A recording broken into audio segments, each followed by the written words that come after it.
সেদিন চলে গিয়েছিলাম কলকাতার নেহেরু চিলড্রেন মিউজিয়ামে। এখানের কথা হয়তো সবার জানা নেই, কিন্তু যারা এক্সপ্লোর করতে ভালোবাসেন তাদের জন্য এটা একটা মাস্ট ভিজিট ডেস্টিনেশন। এই মিউজিয়ামের একটা নতুন অ্যাট্রাকশন হলো 96টা দেশ থেকে আনা হাজারের বেশি পুতুল রয়েছে। একদম ইউনিক এক এক্সপিরিয়েন্স, মিনিয়েচার ওয়ার্ল্ডের মতো। যারা মাইথোলজি ভালোবাসেন তাদের জন্য তো আরও স্পেশাল। রামায়ণ আর মহাভারতের গল্পগুলো এই মিউজিয়ামের শিল্পের মাধ্যমে সাজানো হয়েছে। এই মিউজিয়াম শুধু হিস্ট্রি আর কালচারের কথা বলে না, একটা ফ্যামিলি ফ্রেন্ডলি প্লেস যেখানে সবার এনজয় করার মতো কিছু না কিছু থাকবেই। আর এখানে রয়েছে 300রও বেশি গণেশ মূর্তি।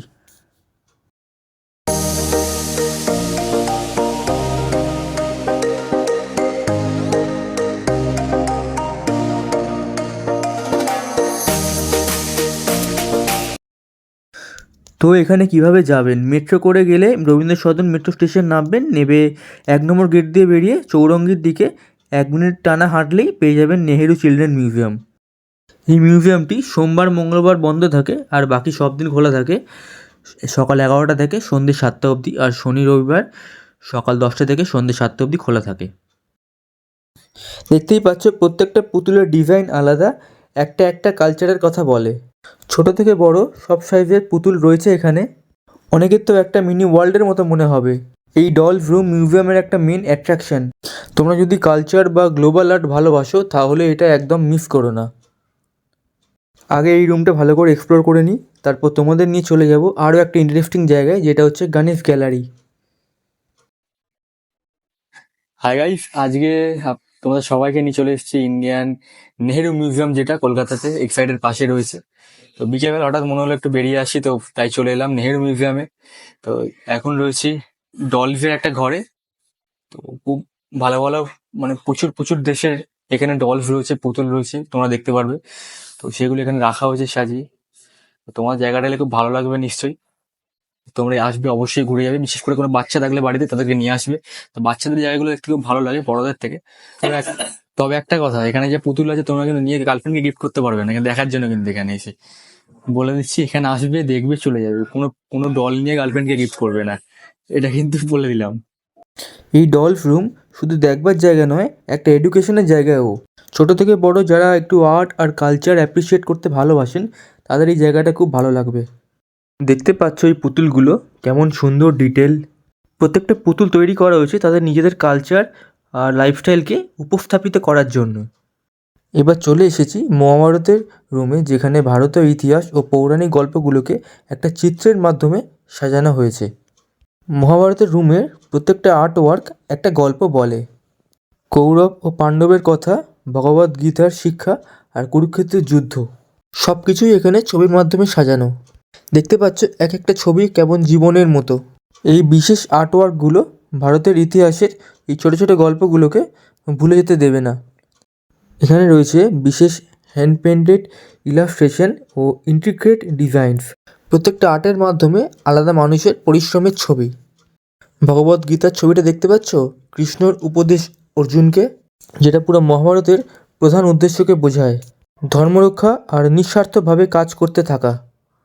এই মহাভারতের প্রত্যেকটা আর্টওয়ার্ক এপিককে পুরো নতুন ভাবতে সাহায্য করে।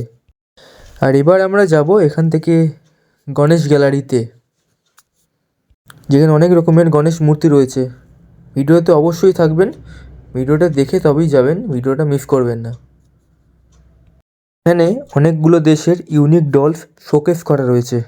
এই সেকশনটা একদম কালারফুল ও কালচারে ভরা। দেখতে পাচ্ছ পুতুলগুলো, এইগুলো এক একটা এক্সক্লুসিভ কালেকশনের মধ্যে পড়ে।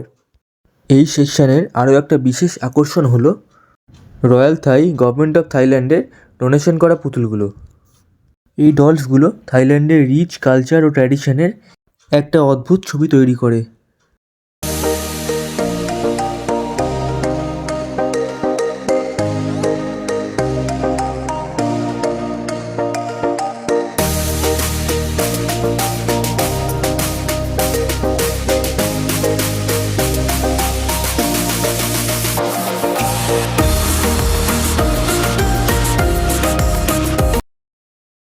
এই ডলস রুমের একটা বিশেষ আকর্ষণ হলো কিছু এক্সক্লুসিভ ডলস, যা কৃষ্ণা রয় চৌধুরী ও দীপঙ্কর দত্তর ডোনেশন।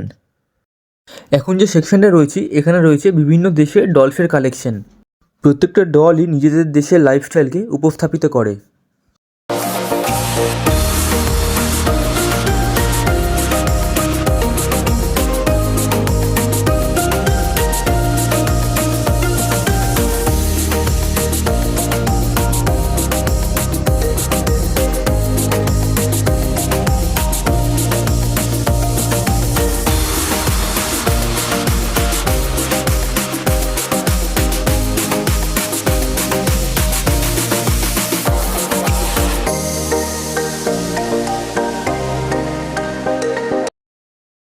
এখানে রয়েছে ডলস ফর গালফ ফেস্টিভ্যাল, যেটা জাপানের একটা প্রাচীন ও বিশেষ ফেস্টিভ্যাল ডলস শুধুমাত্র সাজানো নয়, এটা একটা শিক্ষামূলক আর ইমোশনাল কানেকশনের প্রতীক।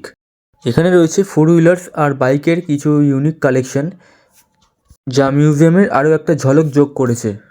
প্রত্যেকটা বাইক ও গাড়ির ডিজাইনের মধ্যে রয়েছে আলাদা একটা স্টোরি। এই সেকশনটা শুধু ছোটদের জন্য নয়, বড়দের কাছেও একটা আলাদা আনন্দ আনবে। যারা স্পেশালি গাড়ি বা বাইক পছন্দ করে তাদের জন্য তো খুব আনন্দ আনবে।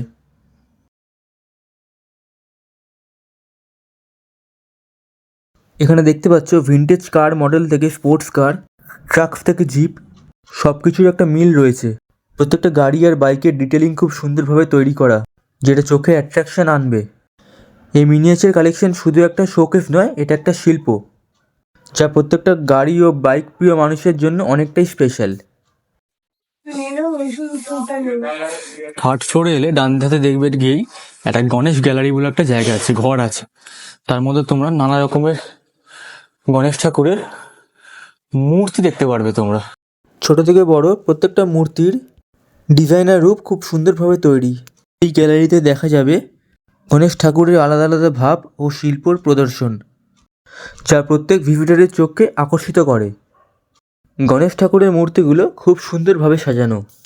কিছু মূর্তি তৈরি হয়েছে ট্র্যাডিশনাল কনসেপ্টের ওপর, আর কিছু মূর্তিকে দেখতে পাওয়া যায় এক মডার্ন টাচে ও ডিজাইনে তৈরি। এই মূর্তিগুলো বিভিন্ন মেটেরিয়াল, কালার, শুধু একটা কালেকশন নয়, এটা একটা ধার্মিক ও শিল্পর অদ্ভুত মেলবন্ধন।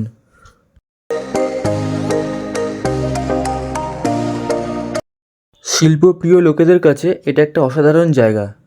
প্রত্যেক মূর্তি দেখলেই যেন তার মধ্যে একটা গল্প খুঁজে পাওয়া যায়।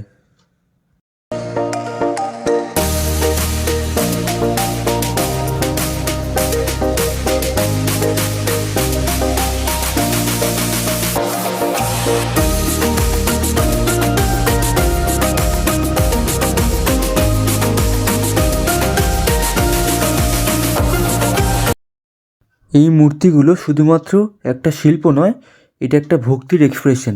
প্রত্যেকটা মূর্তি একটা রিলিজিয়াস সিগনিফিকেন্স ও আর্টিস্টিক বিউটি কে আপনার সামনে তুলে ধরে।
তো গাইস গণেশ গ্যালারি থেকে বেরিয়ে গেলাম। এখানে খুব সুন্দর সুন্দর ভালো ভালো গণেশ ঠাকুর দেখে নিলাম এসে গণেশ গ্যালারিতে, যেগুলো এখানে ডোনেশন করা হয়েছে মিউজিয়ামে। দেখে খুব ভালো লাগলো আমার। তো খুব সুন্দর সুন্দর ডিজাইনেবল আর্কিটেকচারের মাধ্যমে বানানো হয়েছে। তো তোমরা অবশ্যই নেহেরু মিউজিয়ামে এলে তো তোমরা অবশ্যই গণেশ গ্যালারিতে ঢুকো। তো খুব ভালো লাগলো দেখে এটা। তোমাদের ভিডিও আমি দেখাচ্ছি, ভিডিও করা রয়েছে আমার। তো চলো ভিডিওটা বাড়াচ্ছি না, ভিডিওটা এখানে এন্ড করছি। তোমাদের ভিডিও ভালো লাগলে জয়েন করতে ভুলো না, আমার সাথে থাকো, সাপোর্ট করো এভাবেই। চলো বাই, আর সাবস্ক্রাইব করো অবশ্যই চ্যানেল নতুন হলে। চলো বাই, টেক কেয়ার। পরে আবার একটা ভিডিও নিয়ে আসবো।